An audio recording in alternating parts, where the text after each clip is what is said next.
Gotta dream big, gotta dream big. Gotta dream big, gotta dream big. Gotta dream big, gotta dream big. Gotta dream big. Who will stop me now? I always been hip-hop consistent. From clothes to my flow, which are rap exquisite. Plenty years doing music, I'm an all-star in it. Like if rappers b-bomb, playing 48 minutes. All right, let's take this opportunity. This is DreamBIG HipHOP Podcast. My name is Paul, Drink Chance Sports. I want to give a great thank you to Thunderplex, a great thank you to Coach Rayanne West, Another Bad Creation, that's ANOTTER, Another Bad Creation, for giving me this opportunity that we're about to experience. So, coming from Phoenix, we have the legendary international slam dunk king, Kenny Dobbs. Welcome to DreamBIG HipHop. I want to say thank you for giving us this time. I know you're a busy man. I'm not in your schedule. I'm not on your agenda, but you made time for us to sit down and talk. Oh, yeah, for sure. No doubt. Man, it's a pleasure and an honor for me to be out here. It's, obviously it's a great time when every time we can come together, support the kids, support the community. It's what it's all about, man. Now that you said that, that's exactly what we're setting up in this stage and this platform. Because, as my fellow counterparts, Drink Champs do, they do hip-hop. I'm trying to touch on the sports angle base, which gives us a different outlook. It's not like athletes go drinking, smoking. They go wilding out every night. Athletes are on a different discipline. They're on a different focus. They're giving back to the community. They're enjoying their venture. They're enjoying their success or struggles. Right. So it's more like, what is it that brought us to the table? Now, I usually start the interview by asking you, what was your dream big moment? When did you know you were going to take it to that next plateau, next level? All right. And so on, John. Okay. I'm listening. Right. I'm listening just like everybody else. That's a long story if you really want to get into it. I mean, I know you're time sensitive, but no, my time's good, man. We're good to go. Then I'm gonna take everything you got, brother. All right, so it starts back in 84 when I came into this world. I'm gonna take you back to West Phoenix. I grew up in Phoenix, Arizona. Right. Maryville area, which was at the time it was the highest drugs, gangs, violence, murder. All of that. And it's true that it's 100 degrees out there every day. Oh, right now we left. It was like 115 degrees. Woo, yeah, it's hot. No joke. It's a dry heat though. It ain't like the humidity or whatnot. So as long as you can escape, June, July, August. Other than that, you're good. It does. Rain. Not too much. Okay. They got some monsoon seasons where you do get some rain and some flash floods type of stuff. But I mean, for the most part, you ain't got to worry about tornadoes, earthquakes, hurricanes, dust storms. That's about it. I hear it's hot. It's hot. It's not Miami hot, but 115. Yeah. Wow. You got AC in your car, AC in your house. You're good. If one of those breaks down, though, you're in trouble. So you're in trouble. Yeah, just get out of the summertime, go visit other places, come back after that. September. So West Phoenix is where you're from. West Phoenix is where I grew up, born and raised. My mom, so I got a nice little mix. Okay. My dad, he's white and Native. My mom's Hispanic, so I'm white, Hispanic, and Native American. Okay. That played a big part into who I am today. My native culture, I was a Choctaw. I'm a member of the Choctaw Nation of Oklahoma. Choctaw. And so as a young kid, my grandmother would take us back to Oklahoma, and we'd do hunting, fishing, learn about our culture and our ways and things like that. And that always stuck with me. While I was out there, I started doing some stuff where they took us and they were impacting some of the other kids from the reservations and places out there. And that always stuck with me. Like just coming out, I was an athlete. I've seen them. They didn't have all the same things that we had in the city. So it kind of like, to me at that point, it was like almost like a seed that was planted. Like, I want to come back and be part of this somehow, some way. So while they're taking you out of that reservation and giving you a culture course. Right. And you're an athlete, you said. Yeah. Were you already an athlete at that moment? I was already an athlete when my grandmother would start taking us out. I mean, she took us out there as young as like 2-3 years old that we were going. Okay. But every single summer, we'd go back out there to Oklahoma, fishing, hunting, all of that stuff. So it was a lot of fun, but I got that, that drive inside of me to kind of, want to make that impact. So both of my parents, though, here's the thing. So growing up in West Phoenix, I had my neighborhood, I had my family. My mom, she's from Compton, California. So a lot of that family came with like gangs, ties and that kind of stuff. Affiliations, correct. yeah.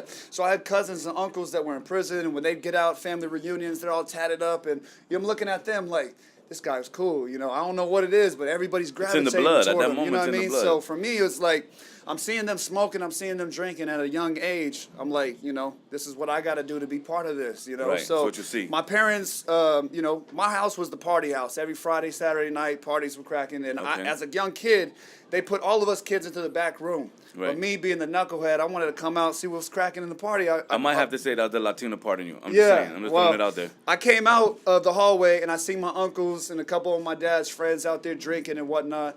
And when I was, 5 years old, my dad was handing me a beer, to take a sip. Why I not? thought it was funny, laughing, slap me around a little bit, now get out of here, and then I'd come back or whatever. But when he wasn't looking, I'd be taking more sips of the beer. course. So that kind of message was implanted in me at a young age. And so when they would have those parties, I'd come out, I'd start swigging on it. My uncles or my dad's friends would pick me up, turn me upside down, have me walking on the ceiling, all kinds of funny stuff. They thought it was funny, so to me the message was, this is how you get the respect from your peers, and this is how you fit in. So at the age of 11, I started smoking weed. By Okay. 13, I started selling weed. Okay. And by 15 years old, I had already been kicked out of 11 different schools. I grew up with mixed martial arts fighting and whatnot. So, I was fighting, getting kicked out of over 11 schools. Were you a bully or were you more? I was never a bully. I was the type that if I seen somebody being I bullied, say that loosely. I didn't mean like Yeah, yeah. to, No, I to was make never- an attack a bully. I was More never- like since the influence of men, since Right. the influence of reservations, since the influence of the West Phoenix. Yeah. Were you pushing other kids to that level? Like since you were smoking and slanging, were you Oh, pushing? on that level, yeah. If you want to talk about being a negative influence, then yes. But Right. to me, I kind of see that there's a difference between that and a bully. I guess the only person I could say I bullied was probably my little sister at home. But other Right. than that, some of my best friends that I have to this day was because I seen them getting bullied and I stepped up, and we, I fought the bully, and then me and that kid became, friends and whatnot, so. That's usually how friends happen Yeah. at some point. Whether it And be brothers, sisters, friends, that the altercation, there's a level of Oh, respect yeah. afterwards. Sometimes it goes a little further, but on a different note, No, you're you right. get that respect level. So when I had to go to different schools, it was like I'm an alpha no matter where I went to. I want to rise to the top. That's just being a leader in sports or whatever. Right, if right, I right, step to the right. basketball court, whoever the best one out there, I want to come check him. I want Right, to see immediately. him. Yeah. And so, the same thing, every new school I went to, it was almost like it was guaranteed I was going to end up fighting them, and then after that, boom, we link up, we become best friends, Now this is still 15 middle school. Oh, no, so that was elementary, getting into that. So 13 years old, like I said, I started selling weed. And then by 15 years old is when everything really took a turn for the worse at that point. At that 15 years old, you kind of start thinking, you're the man in the house, start poking your chest out a little bit. Right. My dad, like I said, he sold drugs. He was involved in that. Some of my earliest memories as a kid was, seeing my dad getting arrested, taken by the police. People, breaking into our house. And just to be clear, not only is this your experience, just like a lot of minorities in the United States, this is more like just a background story. Right. You let us know what happened, where you were at from that level. You got to understand where I came from in order to understand how that dream big moment came to life. Thank you. Know what I mean? Thank you very much. So, We're gonna take that too. right. Yeah, I heard that, right? So, coming from that, like I said, my dad sold drugs, used drugs. I seen that lifestyle. I remember watching them sniffing up that white powder. Wow. I remember seeing them passing the same cigarette around. Later on, I figured out, okay, this fool was out there smoking weed. Right. He's sniffing cocaine. He's selling, all that stuff that he was doing. So it made sense to me later on. It didn't make sense to me back then. But for my mom, seeing people breaking into our house, seeing, them at gunpoint, different things that was happening, she didn't want to have that lifestyle no more. One of the things that was the turning point was somebody broke into our house. I was asleep in the living room, and I had to wake up to seeing their hand reaching in trying to unlock the door. Wow. And I ran to my parents' room, woke my dad up, told him someone's breaking in the house. He ran around the corner. By the time I came around the corner, he's wrestling with the dude against the door with a gun in his hand and, Wow. waving around. He's yelling at me to go get a shotgun. I come back with the shotgun. I'm just waiting for him to give me the word. I was ready to fire off. And this is still West Phoenix. Oh, yeah, that was in West Phoenix, yep. So I grew up hunting and shooting and all of that. And we were going to go hunting, actually, that next morning. So his shotgun was already locked and Polished, loaded. locked and loaded. I was just waiting for him. If he would have said, man, shoot this fool, I would have just, young kid, blah, I would have just let it go. But, thankfully, that whole situation didn't turn out like that. And they ended up, when they seen me holding it, the guy just kind of, boom, they just took off, Thank the But Lord. it was that kind of moment that my mom was like, enough is enough. Right. I didn't know what my dad was doing, but she did. She Right. knew all the negative that was taking place. So she gave him an ultimatum like either you quit using and selling drugs, living this lifestyle, or I'm out of here. She was going to take us back to California where she was from. Back to Compton. Right. From West Phoenix. She thought Compton was better than West Phoenix. Well, all of our family was out there. Okay, all her okay. family was still out but there. under the you know situation that she's going on, she Under was like, the wait a second. situation, yeah. They're crazy out here in West Phoenix. We're going back to Compton. I mean, right? that's what it was. So I remember at that time, I remember months going on. I'm sorry. This is 2000. If This you're was- 15, you said 85? 80? No. So this piece right here where my mom and that whole situation came about, I was probably about 8, 9 years old at that time. Okay. So that's kind of like the setup to getting to where I'm at. So Okay. with my dad and my mom being separated, I'm having to go visit my dad over here, visit my mom over here. I didn't understand what was taking place. All I knew is she was responsible for kicking my dad out. So now I'm upset with her. Like, why you make my dad leave? Why I got to go visit him over here and come back over here, back and forth, back and forth. I didn't realize that, my dad, they separated. My dad just kept on partying, drinking, So he smoking, stayed G'd all up of in that. West Phoenix. Right. And so it was at that point where I'm dealing with all of that. And in school, I'm frustrated. I'm upset. I don't care about schoolwork and all that. I'm wondering. Right. So anytime anybody had something negative to say, I'm taking all those emotions I was holding inside from home and I'm just going at their head with, any kind of disrespect. I was just going at them. And that's what led to me getting kicked out and all that. And, later on, it wasn't until my dad seen the car packed up, the house empty, like she was serious. She Yeah. was out. That's usually And when at it's that too late. point, yeah. It's too at late. that point It's is not when gonna he work out. realized, like, I'm really going to lose my family if I don't make this decision right here and right now. And that was the turning point for him. He stopped using drugs. He stopped selling drugs. And, that was the turning point. And I always tell these kids the same thing. Like, people change their life from 2 reasons, either out of desperation or inspiration. Either desperation, like my pops losing his family and everything to make a change, or like me, later on, as the story goes, sitting in a jail cell looking at 6 to 9 years in prison. I was desperate to want to Okay. make a change. Or out of inspiration, they see something or they hear something that inspires them so much to say, man, I want to make a change in my life too. If he can make it, then I can make it. Right. And so, So the I've dedicated negativity, myself. what he exposed to you on the negative side is now flipping over to the Boom. positive reinforcement. Exactly. So seeing that change, seeing my dad step up at that point to make that change for his family is what later gave me what a physical example would look like to make that change. But as you know, when you're making negative choices, it's going to come consequences. They So come for my 10 years dad's apart. negative lifestyle as a father, as a role model of my picture of what a man is, now as a teenager started coming to life. So I'm smoking weed at 11. I'm selling drugs at 13. So at this point, are you telling him you got soft? And now I'm taking I never over? I never really kind in of those seen him as words, but- soft. I right. never seen him as soft because, he was always bigger than me. But by 15 years old, I was ready to challenge. You Now, know? you guys like might the not- young lion in the jungle. I'm You- ready to take the spot of the house. Everybody out there might not notice this, but Kenny Dobbs is 6'3". Yeah, I'm So if 6'3". his father's bigger than him, you already know. Yeah, he was bigger than me. The and I- smackdown at home was real. I didn't sprout up to my height, man, until I was about 17 and a half, 18 years old. So he was still big Kenny, but I'm big Kenny now. There you go. I got about an inch. I got your back, but if I see him, I might have to. to change my mind. Just letting you know. But yeah, so at 15 is when those things made a change. So, you can hide it. When you're a kid, you can hide little things, here and there. By 15 years old, they already knew I was smoking weed. Okay. I'm sneaking out, coming home late, all of that. They tried changing all the locks, No sports I'm yet? Sneaking out the window. Oh yeah, I played sports the whole time. Okay. So since I was a kid, since I was 5 years old, my dad had me in tackle football. He was a tough dude. He was like, hard on me with saying, boys don't cry. I remember I got this big old scar on my leg, came crying. He's like, man, you're all right. Rub some dirt in it. You'll be okay. Right. That kind of dad. So I I kind of say that respected to my kids now. I feel bad the way Right? you saying it. I got to Yeah. change my ways. All right, go ahead. Well, he just wasn't soft like that. He wasn't very affectionate with showing love, saying I love you, son, all that kind of stuff. It just wasn't how he was in the early years like that. May I ask, in lesser words, how was his upbringing? His father was just like that to him? Is it like a chain reaction? Is the domino effect all the way down the male line? I Or- mean, I guess you could say that. You could say that growing up, they had, those Do you those know your experiences. grandparents? Yeah, my grandparents, yep. My grandma, she was, they're kind of country, so Okay. they I didn't- usually think about that, not to cut you off, because I won't get too personal, but I don't know my grandparents on either side. Got you. So when I hear somebody that had a full upbringing with their parents, whether separated or not, and had grandparents and had that background, it's like, wow, there was a lot of different places that you could have had the reinforcement.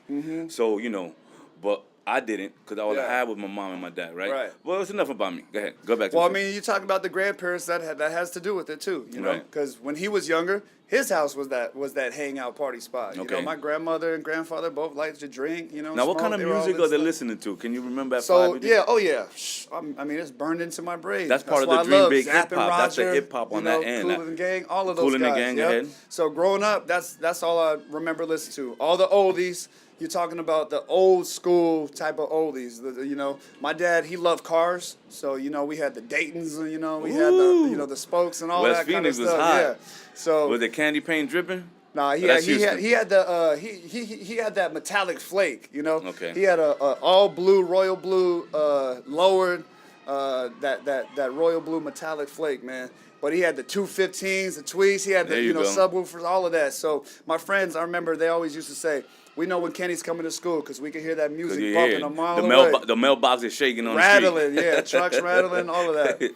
Yeah. But that to me was special because even those were the things that I was proud of my dad for. Right. Coming in because I kind of felt like I'm a little G coming out of the car, stepping out and everybody's looking at me and I'm just out there like swagging, walking up to the schoolyard. So now you're upset because you're traveling back and forth to visit your mom and dad. So later on, like I said, I had a kind of a turning point.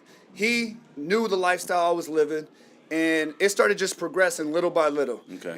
And I remember him telling me, he was like, "Look, you're either gonna end up dead or in jail. He's telling living you the this. lifestyle that you're living right Okay. now." And I thought I was hiding it, but you start getting sloppy. Once you're getting away with it for so long, you start getting sloppy. So he knew at 15 years old, I moved from marijuana to cocaine to methamphetamines. And that's where, things took a turn for the worse. You weren't shy at all. You weren't shy at all. No. And I remember that night specifically, I was 15 years old. I had a backpack, full of a couple pounds of marijuana. I was trying to get out that night, go sell, go party, hang out with the girls, do my thing. And that night, my dad was like, "It's not happening. Right. I'm not letting you go. Because if I let you go tonight, this is going to be the last time I see you." And me, that was like, he's putting his chest up. He's in the middle of the hallway. He's not letting me go. You're going to stop me? So we went, boom, head to head. And that was the first time that we actually started throwing blows. Oh, I thought you were going to say you went back in through the wall and he knocked you down. But okay, go ahead. You got to throw blows. Let me finish the story. All right. So we started going at it. And, like I said, I came from a mixed martial arts background as well. So we start going at it. He throws this punch, and I duck under it, grab the arm, and I flip him over my body. And as I flip him, he held onto my arm. And we had these glass mirrors in the hallway. Okay. You talk about Latino family, you know what I'm talking about. All those mirrors along the hallway. Yeah. My head goes through the mirrors, through the wall. Woof. And when I come up, I'm looking at him, and he's got blood on his chest. And I started to think like I hurt my pops. But then I looked at his eyes, and he was looking at me all crazy. And I had a piece of glass stuck out of my head. I had to go get stitches that night. And You're going too fast. You're going too fast. I'm getting the chills. I feel like I was there. Every time I look in the mirror and I see this big old scar on the side of my head, I always remember that night and how it went down. That's what's up. I ended up leaving. I got kicked out of my house at that point. Right. When you square up with your pops, you show that much disrespect, they got to make another step forward, and they kicked me out of the house. So I took all my stuff. I got kicked out the house. I ended up going on a couch tour. I was staying at every single friend's house that I could. I think we all went on a couch tour for the most part. I did mine for 3 months. Couple nights there. Yeah. And, I'd stay there. Parents would get mad, man. Eating up all the food. You got to go. So, bouncing the next place, until I stayed with one of my friends who was staying with his uncle. Okay. And his uncle was cooking meth in the house. Okay. And that's where, things really got dark at that point. So from 15 to 17 and a half years old, to me, was like the deep, dark spiral of my life just going downhill. Now, let me take a second to say, so now with the spiral and the different type of meth being cooked in your friend's house and a different type of vibe, this is where it might sound kind of awkward, but this is where I put my hip hop vibe into it. So, what are you listening to at this time that's allowing you to vibe? As far as you now on the couch tour, You know, you 24/7 on the couch tour, 6 months, 3 months. Mine was 3 months, but I don't know how long yours was. Was music influence there? Oh, big time. Was So music. My mom, she understood the power of music. You know what I mean? My mom. So she never wanted me to listen to hip hop like in the house. She'd always be like, turn that down or turn that off or whatever. You know what I mean? Because of the activity or because of the drugs? Just everything. Think about hip hop in general. Right. Growing up, for me, my biggest influence, Tupac. Anybody in my generation, West Side Phoenix, whatever, Tupac was the biggest influence. Then you got Bone, you got Biggie and all those dudes. Right. But the number one thing from that music in our era, in our time frame, you know, smoking weed, chasing girls, you know, that was the lifestyle. Right. Selling drugs and gangs. And that's all it was glorified in that music back then. NWA, all of that kind of stuff. So, you know, I'm coming off of that era of where my dad was in the 80s. Now I'm coming into the 90s as a teenager, you know, into the 2000s. Now all of that is coming to, you know, effect. I always tell people this. It's like they say, what goes in comes out. If you eat bad, it's going to come out. You know, you're going to see that belly start to expand. Right. But in the same sense, what you put into your mind, you're listening to the music, those words, those thoughts, those kind of mindsets, those also come out of you. Right. And if you allow those lyrics and those thoughts, those mindsets to attach themselves, eventually those thoughts become your actions. Right. Then your actions over time becomes your character, and that's who you get identified as.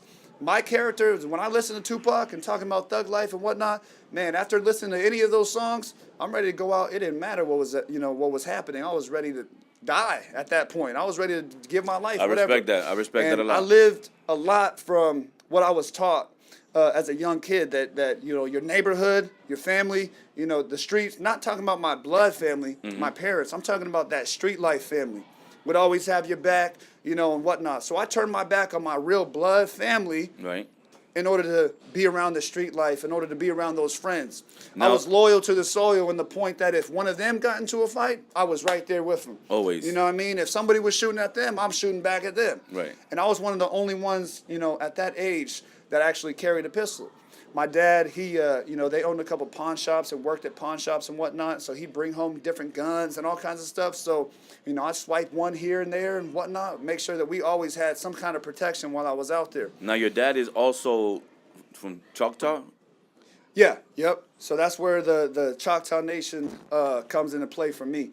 Yeah. So how was that family. being mixed, you know, affect you along with everything else? Yeah. I mean, when you go to, if you've ever been to any reservation across the nation, you'll understand, like, Reses in itself is a neighborhood in West Phoenix. You know what I mean? It's like the drugs, there's gangs, there's all of that same stuff right there within that. Right. And just like a neighborhood is enclosed. You know, you might be in, Phoenix might be this whole area, but West Phoenix is its own area within that. It's the same thing for reservations. It's like they're their own little place within this big state. And when drugs infiltrate those areas, it's like it just affects everybody. You got aunts, uncles, cousins, grandma, grandpa, everybody, you know, taking part in it. There's no secrets in the village. And that's another thing. Everybody knows everybody. Everybody knows what you're doing. He's doing everybody. Kenny's out here again. Kenny's out here again. Yeah. Somebody get him. Exactly.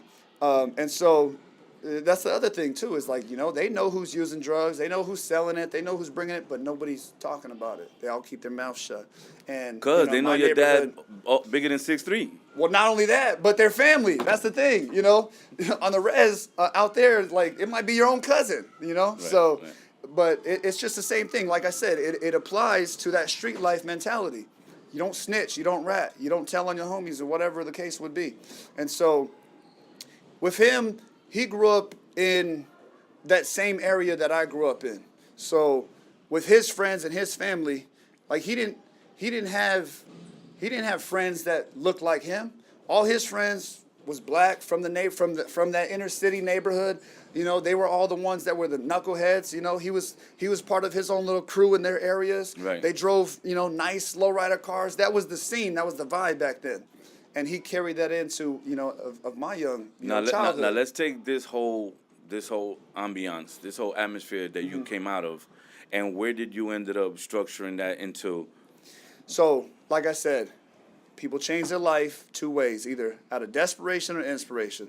So after living that lifestyle from 15 years old, I'm smoking weed, I'm using drugs. I always told myself, I ain't gonna sniff coke, I ain't gonna use meth. That's white people stuff. Man, I ain't about to do that. I'm not gonna get hooked. But when you're up till 3, 4 in the morning, every single night, partying, drinking, all this other stuff, like, it's gonna catch up to you sooner or later. Right. So then you're like, all right, I'm just gonna hit a little bump here and there, and that high, you start chasing that high after so long.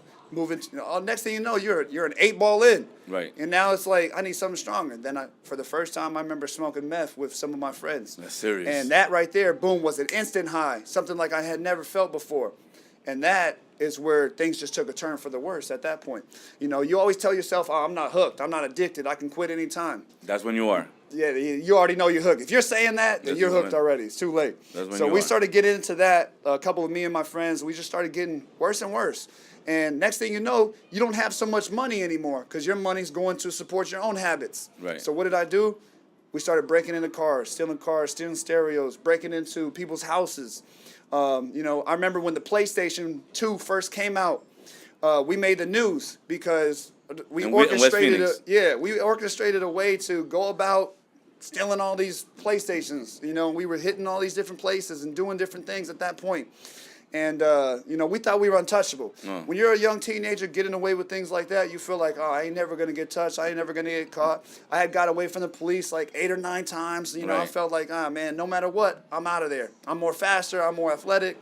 And so you felt invincible at that point.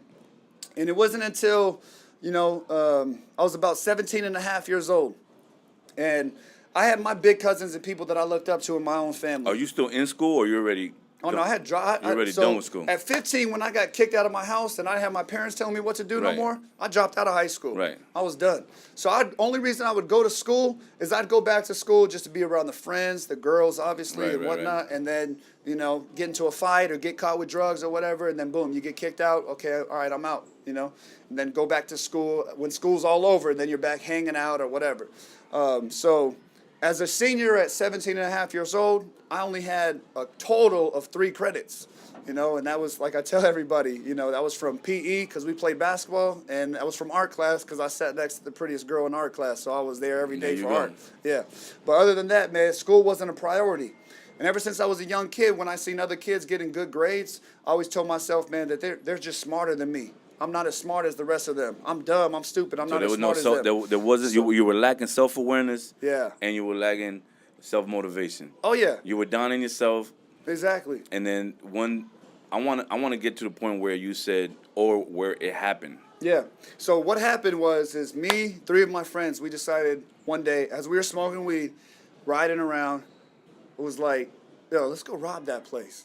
You know, it was a furniture store. Seemed like they were always paying cash. You wanted a new couch for your own. No, I didn't want a couch.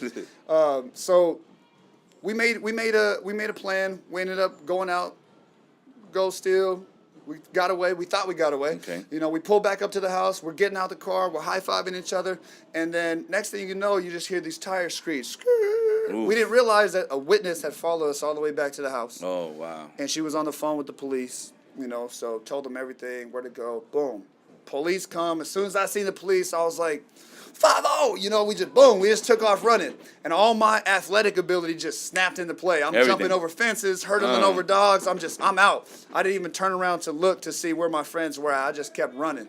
Like Forrest Gump, I was running. I believe it. Yeah. I believe it. That's when you're clearing bushes. Yeah. You're clearing mailboxes, cars. Yeah. You turn into like a superhero for real, like, you know, almost hurdling fences like that. And you're not even thirsy. Nah, you ain't thinking about none of that. Gone. And so I ended up getting away that night. I remember I hid out in an apartment complex, and I just stayed there until I didn't see or hear the helicopters no more. Wow. And so I remember I called this girl, picked me up, you know, party for that night, go to sleep late in the morning. And then next thing, early in the morning before the sun came up, you know, I had the police officers, you know, picking me up out of bed, shining lights in my eyes, handcuffing me, taking me in.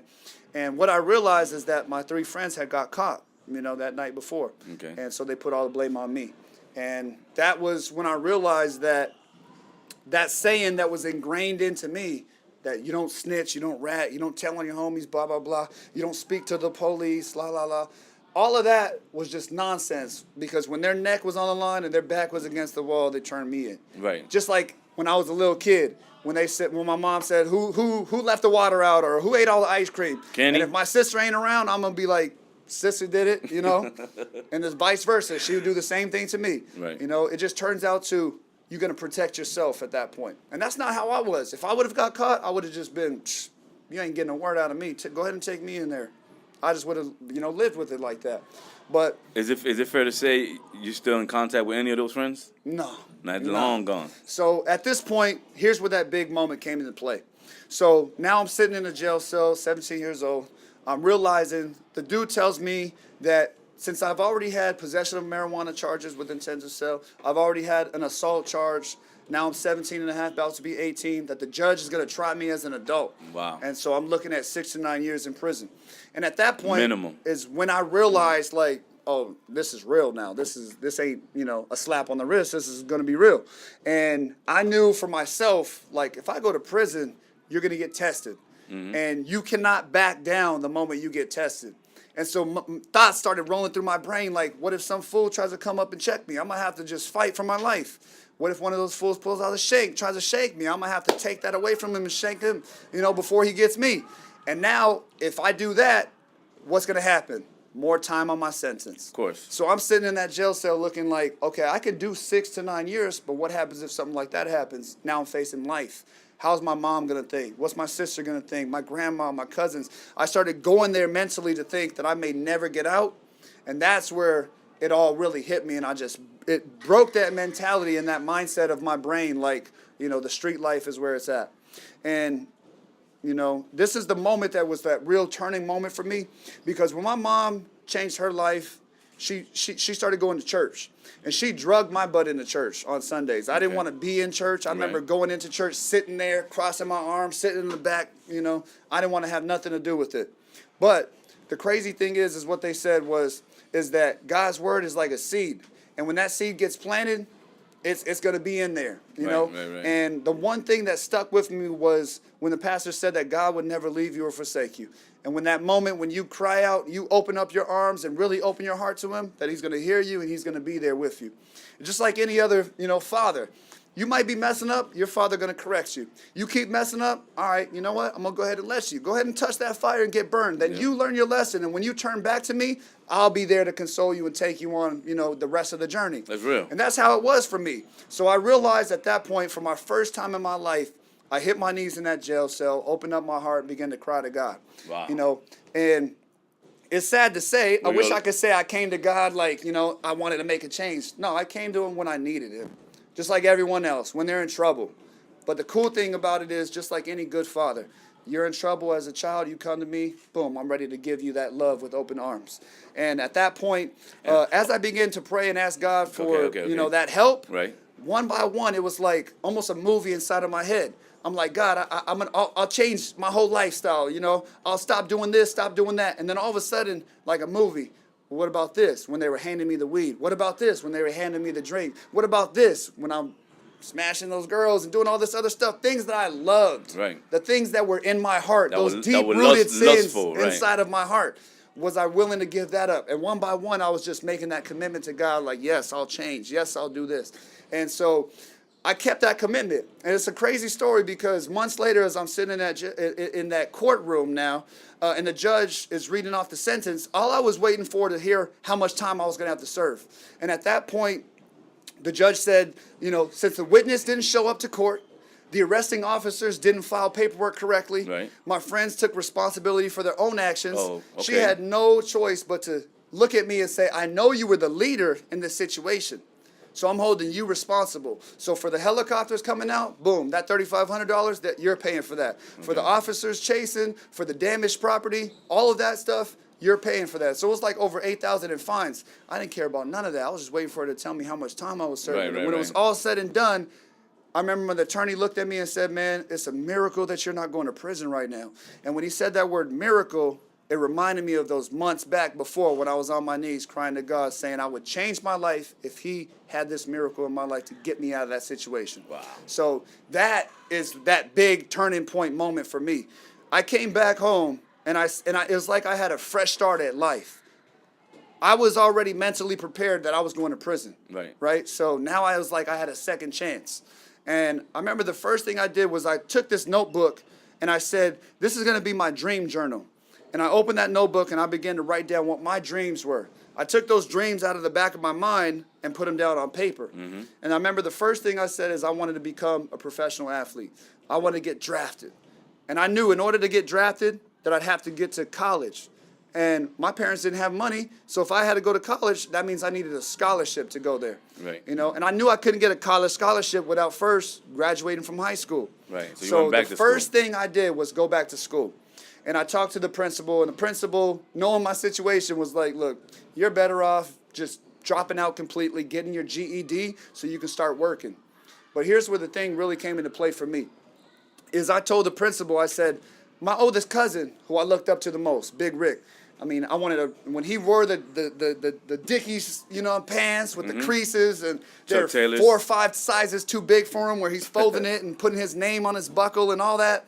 All those things, I wanted to be just like Big Rick. I dressed and looked just like him, you know. And so when he passed away at 19 years old, that made me the oldest of all the grandchildren now. Wow. So I had to tell that principal, I said, look, if I drop out and get my GED, what message is that going to send to every other one of my siblings and cousins and people that look up to me? That when times get hard, it's okay to take the easy way out? No. I'm going to get my high school diploma because that's the goal that I set. Now, what's it going to take for me to get there? And I didn't really know how much work it was going to take. I ended up going to school from 7:30 in the morning. Then I got out of school. I went to an after-school program till about 6:30 at night. Then I took these big books home, and I'd read them, and I'd take tests online. And after I passed like 4 or 5 tests, I get 0.25 of a credit. But long story short, for 2 years straight with no spring break or summer vacations, I made up over 22 credits and received my high school diploma. And that was the first goal I had ever really set and stuck with in my entire life. That shit right there, just hearing it, that's admirable. That's, yeah. That is an honor. That is what's up. That's how you turn it around. That entire time, I had friends calling me, yo, let's go smoke, roll one. I had girls hitting me up, yeah, come to the party this Friday, you know, blah, blah, blah. So much to the point so I had to realize, look, I remember I took this notebook and I felt inside of myself, this is how I explain God to people. Okay. For myself, I don't speak to myself positively. You know what I mean? I'm real negative to myself. I'm negative to other people naturally. My mind thinks streetwise, grimy-wise. So when there's positive things coming from inside of me, I feel like that's that God spirit inside of me. That's that leadership that I need from him. And I remember this little voice inside of me saying, man, take out this paper, draw a big circle. And I drew a circle, and it was like, draw a dot in the middle of that circle. And I drew that dot. And then I hear that voice tell me, that dot is you, and that circle around you is your inner circle. Who have you allowed into your inner circle? And are those people lifting you up towards your goals and dreams, or are they holding you back? See, my mom and dad always told me about my friends that they were no good for me. Right. But I didn't want to hear that. I'm not listening to them. But when I began to evaluate who I let into my inner circle, I realized that, okay, this friend, he always hits me up just because he wants to smoke weed, get drunk. These girls, they hit me up because they want to party, you know, the money and all this other. So I started to realize, man, these friends ain't no good for me. Right. I had to evaluate everyone in my life. At that point, all I wanted was to reach my goals and my dreams. And if you weren't helping me towards that goal, then you were holding me back. And I began to separate myself one by one. And even with the drugs, even smoking weed, for a minute I thought it was cool, it was helping me. But then I realized that it was demotivating me at points too. Because then I felt like, man, I can't go to bed unless I smoke weed. I can't wake up unless I smoke weed. If I didn't have weed, I'm hitting somebody up who does. Right. And it was taking hours out of my time. Right. And so when I added that all up, I'm like, look, even this is holding me back. And so I gave those things up. It was easy for me to say cocaine, meth, all of that. That's no good for sure. But weed? But the weed, You gotta give a it's weed. from the earth. God made the earth, right? You got a lot of me, Craig. Yeah. So nah, I get you. that's I when get I it. realized for myself, man, it was about more so accountability over my time. Right. And I tell the kids the same thing. It's like you got 2 jars of marbles, and you got 24 marbles, which represent an hour in your day. You got to put 8 marbles straight into the wasted basket just because you got to sleep 8 hours a day. Wait. I like the way that sounds. Start again. Start again. So you got two jars. Right. Right? You got the time wasted, and you got the time that you're invested into your goal Right. and your dream. Okay. 24 marbles represents 24 hours in a day. Okay. Okay, so right off of the bat, how much do you sleep? 6 to 8. Wait. Are the right? marbles? Do the marbles gotta be colored? It don't matter. It don't matter. If Okay, they're okay, colored. go on. It can be any color you want them to be. Let's do it. So for me, I'm saying an average of 8 hours is what we sleep. Right. So 8 marbles automatically goes into the wasted jar because you're not investing into your goal or dream while you sleep, right? So 8 hours is gone. Now you're left with what? 16 marbles, right? Right. So I'm thinking about for myself, I would watch TV, let's say on an average maybe 2 hours total in a day. I'd talk on the phone. We didn't have Facebook and all that other stuff back then, so you're talking on the phone or you're calling up the party line or you're doing all kinds of other stuff.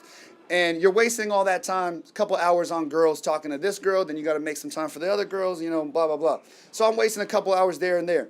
Then you got friends and you're smoking weed. So at the end of the day, when I added up all of my time in my day, I realized, man, I only got a couple of hours that I'm actually in the gym practicing or doing something. This has to change. I'm not going to be a pro like that. So that's where I realized, you know what, video games, that ain't going towards my goals and dreams, so that's getting unplugged and taken away. The TV, same thing. Then the girls. So I had my mom change the phone number. Now my friends and girls, that ain't an issue no more. I'm not tempted to call them because I ain't got the phone no more. Right. So now I realized what I did was I took accountability over my time. And now I started investing a solid 6 to 8 hours a day towards my goals and my dreams. That's where I really started to train. I started to eat right. No more McDonald's, supersized fries, all of that kind of stuff. I started to treat my body like a Ferrari. Right. You can't put your food is your fuel. You can't put regular unleaded into a Ferrari's engine because over time it's going to break down. And so I had to start eating right and treating my body like a pro. I had to start training. And at that point, when you said practice, that meant me going to running 5-on-5, shooting, whatnot. That's all you're doing is reinforcing bad habits at that point. Mm-hmm. I had to get into the gym by myself, working on my handles, working on my jump shots, working on my layups, working on my reverse layups, working on my left, my right, working on my jumping ability, getting in the gym, training, lifting weights, getting stronger. By yourself? Oh, by myself, or, I had different friends or people that were in the gym, that were doing things too. But, really, what it came down to was the hours that I spent by myself. Right. I had to learn how to be my own self-motivator. And, of course, your body, your inside, your mind is going to tell you, man, just take a day off, relax.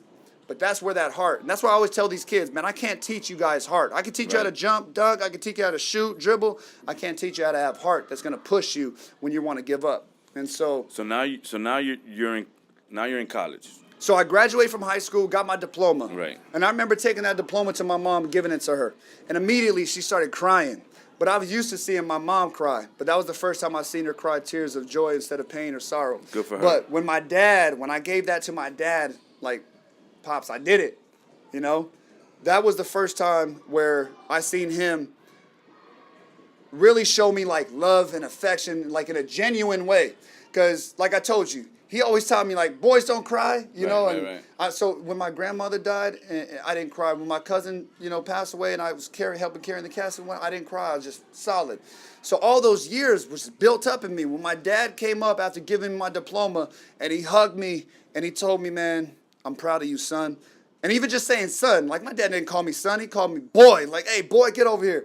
Or he called me by my full name, like, Dobbs, get over here. You knew you was in trouble if they call you by your full name. You ain't got to be Spanish to do that. Yeah, right. You get that from your parents, you did something wrong. So when he told me, man, I'm proud of you, son, I love you, and we were, he was hugging me, and I was listening like, oh, no, Pops ain't crying. He was crying. Yeah. He's shaking and holding me, and when I realized, like, my dad was crying, like, I broke down. It was like a wall, like a levee broke. It was needed. Yeah, for sure. All those emotions, all those years that was held up, man, it just flowed. I started crying, man. It was just like a newborn baby boy. I was letting it all go, and not no cool cry like, oh, I love you, Pops. No. No, it was Yeah. like a baby. When the baby's pause after crying. That dry breath. Man, I'm telling you. And that's how it was. But all those years of holding back emotion came out. And like I said, that fight, when me and my Pops got into it, it was never the same. We didn't have that same relationship. But after that happened, it was like forgiveness over everything that we had gone through. And, I remember him. Those are two special moments that you mentioned already. Big time. I mean, your mom, distancing herself from your father for that change. Yep. and then you and your father smashing through the windows, and now you're crying. Yeah. Those are two great moments. It was, man. And like I said, that moment when I felt that from my parents was like the first true time that I actually believed that they were proud of me, that they, truly seen something inside of me that was special. And that feeling that I made them feel, I told myself inside, I want to make everybody feel like this. Like, I want to continue to see this type of reaction. And that's where I went back into that goal setting, moment. And I said, I'm going to make these dreams come true. Right. And I remember the next goal on my list after crossing off high school diploma was getting that college scholarship. And I didn't realize that because I was, had that native heritage inside that there was grants and sponsorships and all kinds of stuff available. I didn't know that. At that time back then, no one was talking about, right. All of that grants and opportunities for native athletes. That's, it's a well-known fact now, but back then I didn't know that. So I thought I had to get a scholarship. So all 5 schools that I had on my list I went to, they all rejected me. They all turned me down. All the coaches said the same thing. Where's your highlight tapes? What's your stats? Where's your grades, reports, and all this other stuff? And I had to tell, man, coach, don't worry about none of that, man. You just got to see me play. I'm one of the best players. I guarantee it. Trust me. Nah, Yeah. They weren't using their sponsors, their scholarship funds on a risk like that. It wasn't until I went to this last school, which was a junior college, and instead of telling that coach I was the best, I chose a more humble approach. I told him the story that I just told you guys now. I shared my life story, the trueness of it all. And when he heard that I made up over 22 credits and got my diploma in 2 years, what took everyone else 4 years, he told me, if you can apply that same type of hard work and dedication that you did there in this basketball court, in that weight room, and on your schools, academics and studies, he said, I know that you are going to be successful like you're telling me that you want to be. So he was like, we got some recruits in the gym. Let's see how you stack up. Nice. And like I always say, any true baller knows you could take your pants off. You got gym shorts on underneath. I went out there balling like when Kobe was on trial. You remember when he was on trial during that time? He came out balling. Yeah, he came out balling. I was shooting threes, dropping dimes. I was playing for my salvation that day. And, dunking on cats and all of that. I remember when was the first coaches, time you dunked, now that you said dunk? My first dunk was, we played street ball. Right. So I'm always watching like the old OGs out there dunking and what that. And so as a kid, I was always jumping. I want to touch the net. So I touch the net. I want to touch mid-net. Or I want to grab rim. And I remember going into my freshman year is when I got that first little rim rattler dunk where I seen that ball go and go in. Freshman and after year in that, high school? Yeah. Okay. And after that, I was just infatuated. I just wanted to dunk. After I got a one-hander, I wanted a two-hander. After the two-hander, I wanted a reverse. After a reverse, I wanted a windmill. Just kept pushing myself like that. So now by college time, I'm going in there, I'm dunking, I'm shooting threes, blocking shots, and coaches were going crazy, laughing and, yelling and all that, telling guys to D up. The guys that they were recruiting, telling them to D me up, and I'm crossing up. I got that AI kind of game because I came from a street ball mentality. Right. I don't only want to score on you, I want to embarrass you a little bit first, And kick dirt. And so after that, after them watching me play, they took me to the back room in the office, him and a couple of the other assistant coaches, and they signed me to a full scholarship. And that was goal number 2, checked off of my list. And that's when I learned what real hard work in the gym looked like. Because we were having to wake up like 6 in the morning, going there, getting in the weight room. You're eating right. Now you're taking protein. Now you're shooting, you're dribbling, you're running, you're doing all those different things that I wasn't doing before. And you're not only doing it in the morning, you're going mornings, afternoon, nights, Right. So that's when that moment they say ball is life, that's when it really took effect. Ball is life. It became my lifestyle at that point. So I was training, getting stronger, and I seen my vertical begin to increase. And, I started competing in these local dunk competitions. And back then it was called a 3-on-3. Okay. And I won. Yeah. So I won my first dunk competition at the Hoop It Up dunk competition. Yeah, they had it in Miami also. Yep. Right. And the next year they came back and I won it again. Nice. So now I lost all 5 years I played. It's okay. That's why I'm doing this, and I'm not balling. But I played 5 years, lost all 5. Go ahead. So that year from college, I was in the best shape that I had ever been. Okay. So I went out and I won that dunk competition again. But this year, Shaquille O'Neal's cousin was one of the judges out there. And shout out to my boy Tony. Tony told me, he said, Shaq is having a national dunk contest in L.A., and I think you got what it takes to win it. And so he'd be like, if you was down to come out, I'm like, yeah, for sure. So they flew me out there to L.A. This was my first time ever competing outside of my own state. Is this a Sprite? No, this wasn't Sprite. This was, okay. you know, Shaq launched his own shoe, the Dunk Man, back Yes, then. yeah, I remember. And so this was the Dunk Man competition in 2008. Okay. And so this was my first real national dunk contest. So I fly from the plane, get there, they pick me up, take me straight to the court. The court was Venice Beach. So this Nice. was like the dopest basketball Outdoors. court I had ever seen. Outdoor, you're on the beach, girls walking around in bikinis, all kinds of different stuff. You got guys out there. The whole crowd was packed around the court. This was the first, like the biggest crowd I had ever performed and seen. Right. And So- the sun didn't affect y'all because Oh no, you're the sun from was, no, it was 115 all good. Arizona, right? No, it was all good. But when I got out there and they gave me my shoes and they gave me my uniform, I'm sitting down on the bench and I'm looking at these dudes who were 6'5", 6'8", 7 foot. One dude, his nickname was 7 and some change because that's how tall that fool was, 7 foot tall and some change. Wow. So I'm looking at them dunking, they're shaking the rim, slapping the backboard, yelling, and I was intimidated. Like I tell those kids out there, when they walk into the gym and they see all these other teams all suited and booted and, you know, all practicing, they get intimidated. Right. They're not intimidated when they play against each other or their friends because they know what they're used to. But when they see someone else out there from a different city, they immediately get defeated mentally. And that's how I felt. I felt intimidated. I'm looking around. You got girls are watching. I'm like, man, they're going to watch me get embarrassed out here. And so And you're by yourself. I'm all by myself. You don't have a crew, I you came don't out there. I run- had right, nobody right. from Phoenix, nobody rooting me, no cheering me on, none of that. And so I'm looking at these dudes thinking to myself, man, these dudes, they're bigger than me, stronger than me, much uglier than me. I'm about to take this L out here in front of everybody and be embarrassed. You know, and I make the same joke to all the kids and all the time I tell them, you know, thank God that I didn't have to go first. Because if they would have said, all right, up first is Kenny Dobbs, I would have been looking around like, who the heck is Kenny Dobbs? I'm out of here. You know, so I went fifth. And everyone knows that you don't do the same dunks in warm-ups in the contest. And Right. these guys came up, they were doing the same dunks that I watched them do in warm-up. Okay. So then I started thinking to myself, like, man, these dudes, they're not as good as I thought they were. And my swag started coming back, and, you know, I started having my confidence, you know, pick back up. And when they called my name to come out, I just walked up to the court, grabbed the ball, walked towards the hoop, and they were just thinking, like, you know, what's this dude? And I'm all braided up, you know. Throw it off of the glass, it bounced back, caught it, windmilled it, and my braids were flowing through the air. It's like that Dave Chappelle episode when he played Prince, coming down in slow motion as I dunked it, and everybody was just screaming, man. That's dope. And I went on to win that competition, and it was the biggest, you know, check, biggest trophy, the most money I had ever won in my life. You know, just having that opportunity to see Shaq and everybody else, you know, out there on a big stage like that was dope. And like I said, it was literally the biggest check. It was like this big. You know, I'm carrying it to the big bank. You know, the big check That's fair to cashing say bank. that was your dream big moment part 2. Man, it was that dream big moment because of the lesson that I learned. Right. You know, Shaq, he created a trophy where he dipped his big 32 size shoe Right, I seen in it. bronze on top of the trophy. So it was the biggest trophy, the most money, the biggest check that I had ever won.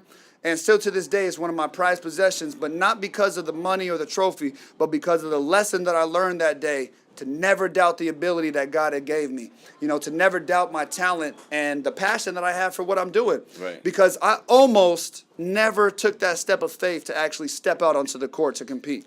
I almost allowed that cowardness, that defeat to take place in my mind before even taking that step of faith to go out there to compete. Serious. And when I won that competition, that was that dream big moment. Because a week later, Sprite called me and they said, hey, we're having a national slam dunk competition. That's where I and we heard your want you to name the come first out." time. Yeah. And that's way back too. Yeah, that was 2009. Right. I joined up with the Sprite Tour. We took off. We went to Atlanta, Chicago, Philadelphia, New York. We came out here to Miami, went to Dallas, Phoenix, California. All the meccas, wherever you think the best basketball players live, those were the cities we went to. Right. And out of the hundreds of guys that came out to compete, down to the last 20, 10, 4, and 2, I was the man coming out with the trophy at the end of the day. And by 2010, I was recognized as the best slam dunk artist in the nation. Oof. But I didn't quit there. Because once you capture one dream, one goal, you continue to set more. And I said, I don't want to be the best in the U.S., I want to be the best in the world. And from 2010 to 2012, I began to tour. I got sponsored with Sprite, Nike, and Red Bull, and I traveled all across the globe from Africa, Europe, Asia and everywhere in between. Do you have an winning agent? dunk competitions? Do you have an agent? A I had manager? some agents and managers during that time, So but this- man, but it's all it was you. some shady, kind of business So going you're down also a out there. businessman on your own. Oh yeah, terms. I had to learn during that time because you always see the movies where it's like the agents and whatnot are shiesty. Like that's how Right. it is in real life. Right, There's some right, right. shiesty business out there. They're looking to see how they can make the most money off of you as possible. And so once my agent dude really didn't, I knew he didn't really have me in the best foot forward. Right. At heart for him. He had other clients that were more important. And so once there was a breach in contract, man, I got out of that. And I had my wife. I had other help. I had my girl, Gina Marie from the Nabi Foundation help me out, help me get on my feet. I had my wife then take over, start doing all the emailing and management and those kind of things like that. And I had to step up for my own self to hustle and figure out how to market and put my own brand and things out there. So that's where we started shooting those videos and doing all that, amassing millions of views on YouTube, partnered up with guys from Ball is Life and all of that helped me really put my brand and name out there on the map. And, still love for all of, my peoples to this day. And you took that to the next level and try to go NBA? I took that to the next level in 2012. So in Right. 2012, NBA All-Star Weekend hosted right out here in Orlando. Right. It was the International Slam Dunk Championship. They took the best dunkers from all over the world, and people came out to compete. And it was hosted by none other than LeBron James, the king himself. In the prime time of LeBron, 2012. Yes. Right, of course. So you're talking about you got Drake, you got J. Cole, two-time champ LeBron James at that point. two-time champ. Yeah. So you got him, J. Cole, Drake, you got Kobe, Kevin Durant, you got all these stars and celebrities that are out there on the court, and we're performing. And the competition really starts to heat up in the second round. My boy does a 540 dunk. I got to come out with something clean. I throw it up, grab it between the legs, reverse 360, knock it down. We both got perfect scores. And push it to the next round. You're not thinking of this. This is all instant. You get the ball, now I'm just going to do it. Now, let me tell you like this. Okay, so the best way I could describe it is like this. Mike Tyson said a quote, "Everybody comes into the game with a game plan until they get socked in the mouth." That's the second time? You know what I mean? That's the second time we get So that. listen, I have a game plan for everything that I do. Right. But just like how I took care of business on the streets, selling drugs, I learned business, right? Right. And I also had to learn almost like the art of war, the strategies on how to take place. Okay. So I just look at it like this. Every knockout punch you got, I got two more waiting for you. Right. So that's kind of how I trained myself. But you These didn't tell dunkers, nobody. But you didn't tell nobody you did jujitsu. Nah, I didn't Okay, really. okay, Nah, okay. I never really told anybody about it. If they really wanted to scrap, Right. I'm always waiting to throw some hands out. So it's more like Kenny Jabs, not Kenny Kenny Dobbs. Jabs, It's okay, yeah. I get it. Go ahead, we good. No, so we that's how I look at it. So I've trained myself when I'm in the gym. If I miss a dunk, I have to do two more perfect dunks like that. Everybody else, they're comfortable with missing. In a dunk contest, you can miss once or twice. Right. But I look at it like this: if I can go out there and knock out my dunk on that first, I'm using less energy than everyone else, so I'm going to be more healthy, more pumped up when Right. it's in the final round. But I'm also giving the crowd what they want to see. Because Right. if you show the dunk you're going to do and you miss it, now the excitement is already gone. They know what you're going to do. Execution and attitude. Yeah. Right. So I came out there my whole thing was knock down my dunks every time. And most of the time, sometimes I'll throw it, the ball bounce that way. That's where that comes into play. Now Okay. you improvise, you know what I mean? So the ball bounced that way. Instead of doing a regular between the legs, I grabbed it, spun, 360, reverse between the legs. Boom, knocked it down. So I'm not going to lie. I surprise myself sometimes when I'm in the air. Behind the I don't back, know what I was when gonna you do the double, triple yeah. behind the The back, behind the back and ones. you put it in your pocket and take it out the other Oh, pocket, yeah. that's murder the way you do that. I seen it. The kids today at the camp, they was like, "You ain't got that no more. You ain't got that, man." I threw it up, went between the legs, next dunk, threw it up, behind the back. They were all quiet after that. They didn't have nothing left to say. So Now he did say in the camp, right? I have to interject that he dunked over me in the camp, and it's kind of high. I mean, I'm 6 feet, but I'm kind of big, so it's kind of like a wide jump also. oh yeah. But he did it. Pause. y'all- I had to spread my legs a little bit to get over you Y'all as gonna- I went over you, but I'm- I didn't just jump over you. No, we had your son and my son Donnie and your my daughter, right? one of the other campers. So there was 4 people total. That will be part of the video. We're gonna have to find a way to put that Oh, in yeah, there throw that because up. that's nuts. Between the legs over you. I gotta and the call my family. mom and dad and say some grown man jumped over me. I asked you if you ever been dunked on. You said no. Now you got to be able to say next time. No, if but that I get to question say comes it's up. by the international slam dunk champ Kenny It's different. Dobbs. It's different. Yeah, there you feel go. me? So fuck everybody else trying to diss me. Go ahead. Oh. So yeah, going into that contest in the final round, I'm going up for my dunk, my last dunk, and I'm about to do the same dunk I did over you out there. I was gonna jump over 3 people and go between the legs. I didn't know it was the 20th anniversary from when Cedric Sabalas won the dunk competition in Orlando with that blindfold dunk. So Ced comes out in the middle of the court as I'm about to go and says, all right, KD, I know you can do that dunk you're about to do, but can you do it blindfolded? And so, I'm not going to back down from any challenge. So, Cedric Sabalas puts the blindfold on me, and I told myself, Kenny, you're going too fast. I'm telling you. The champ, the legend, the dunk champ, Cedric Sabalas said, I'm going to put on the blindfold on you. Cedric Sabalas, his blindfold, he straps it on, puts it on over my face. You see it in the video. You guys are going to have to run that because he puts it on, and I walk up, and I kind of just count my steps, and I make sure that everybody's in line. And I told myself... You're already blindfolded? Yeah. Okay. And I told myself, as long as I jump and I could feel the ball, just like I just did right now, I know where it's going to be. All I got to do is throw that between my legs and just lean That's into it. the That's rim all you and got let to it do. fall in there. That's all you got to do is just feel Now, it. for a split second, my mind said, but what if your knee hits the back of him and you tumble over forward? I had to catch that negative thought in mid-thought and throw that out of there and say, but what if I fly, though? What if I take off and actually make this happen? Right. So, rebuke that negative thought, boom, get right back into that mentality and count my steps going backwards. And I remember for just a split moment, one more time, I called out to God like, all right, God, this is all you. You talk It's about me the again. scripture. I'm blindfolded now. That scripture right there that talks about walk by faith, not by sight. That right there came to life in that moment for me. And I said, by faith, I'm all right, I'm going to take flight. And so, boom, I take off, I jump. And the moment I jumped and stretched my hands forward, it went straight to that ball. Nice. And it was just like poetry in motion. Boom, between the legs, bow, threw it down. I heard everybody jump up screaming. I took the blindfold off and just seen everybody jumping up, tens in the air. Yeah. Woo. My wife, my daughters, the family, everybody out there screaming. I remember jumping up, chest bumping, Serge Ibaka, Kevin Durant, Kobe Bryant, LeBron, J. Cole, all those dudes throw the numbers out to the floor. LeBron said, that's it, it's a wrap. He comes over, gives me that Sprite International Slam Dunk Championship trophy. And at that moment, I remember taking that trophy, giving it a big old kiss, like, I did it. I made it happen. All those years of grinding and chasing, overcoming injury, blood, sweat, and tears in the gym, I did it. I gave that trophy a big kiss. That represented my goal, my dream. I lifted my hands back up to the sky to thank God for that opportunity and for the ability that he had given me. And then also lifted my hands out to all my friends, my fans, my family that came out there to support me because I knew I couldn't have done none of this without them.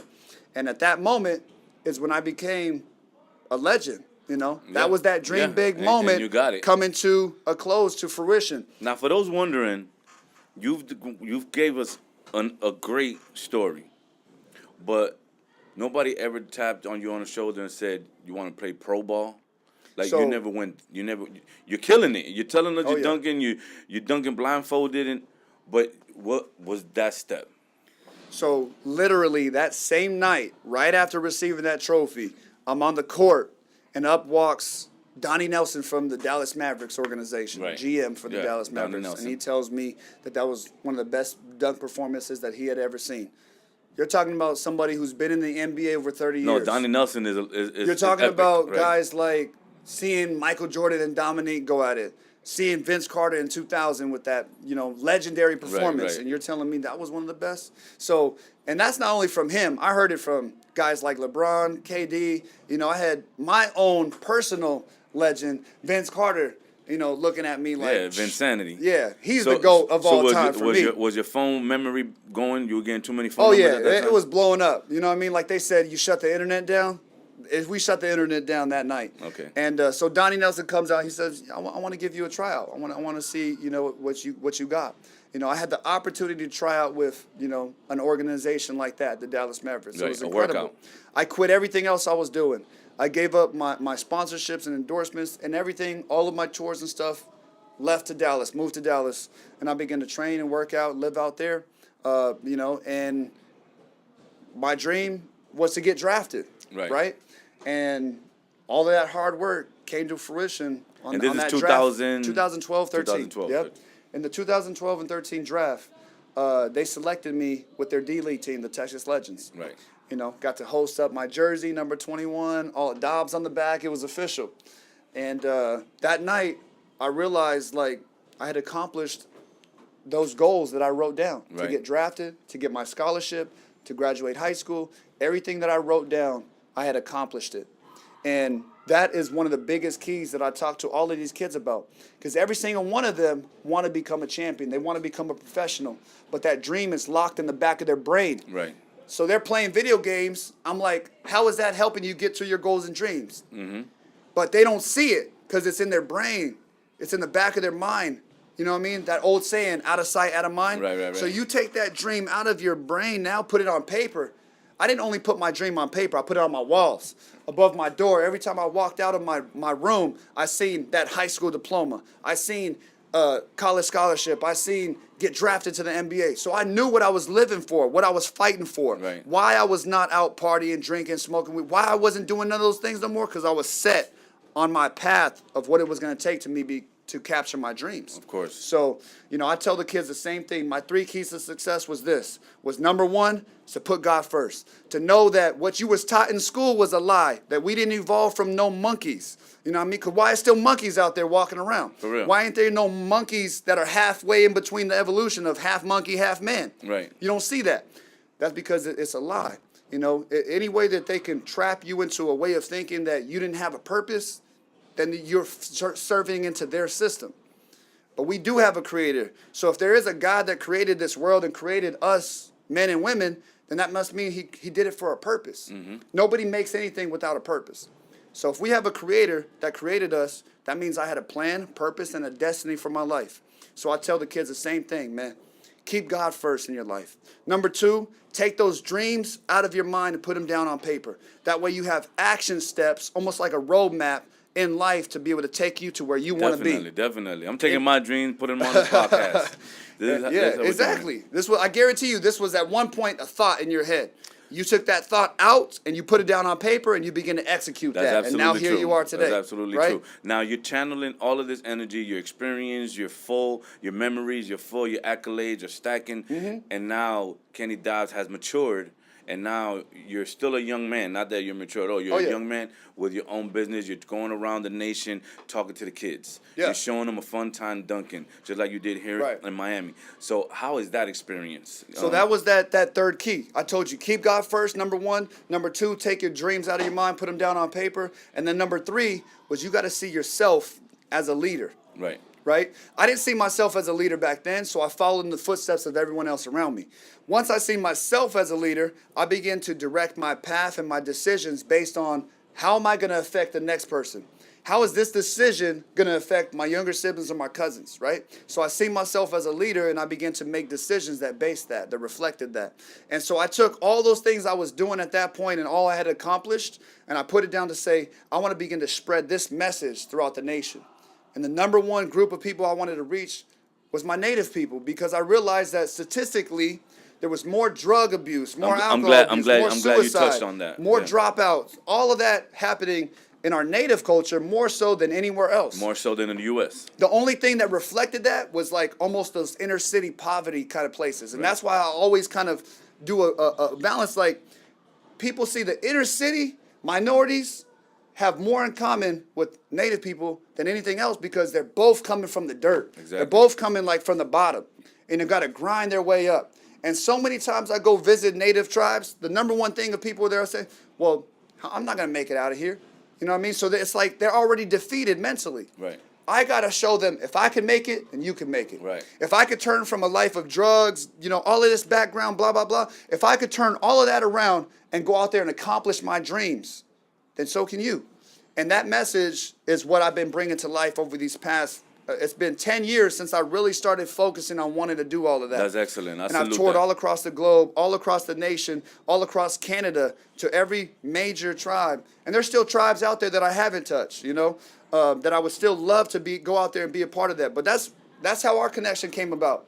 Our connection came about with Ray and just me being here in general, came about through going out and connecting our native youth. Right. I want to impact our youth and our schools and our community, because together, if they make that decision like me to rise up, man, that could be unstoppable. If we can change our generation like that. But it starts with that one person, And so that's why every time I go out, even to this camp, I said, I'm going to come out there. As long as I reach one person, then I did my job. And you've seen all those kids out there laughing, smiling. Of course. We reached a lot more than one person today.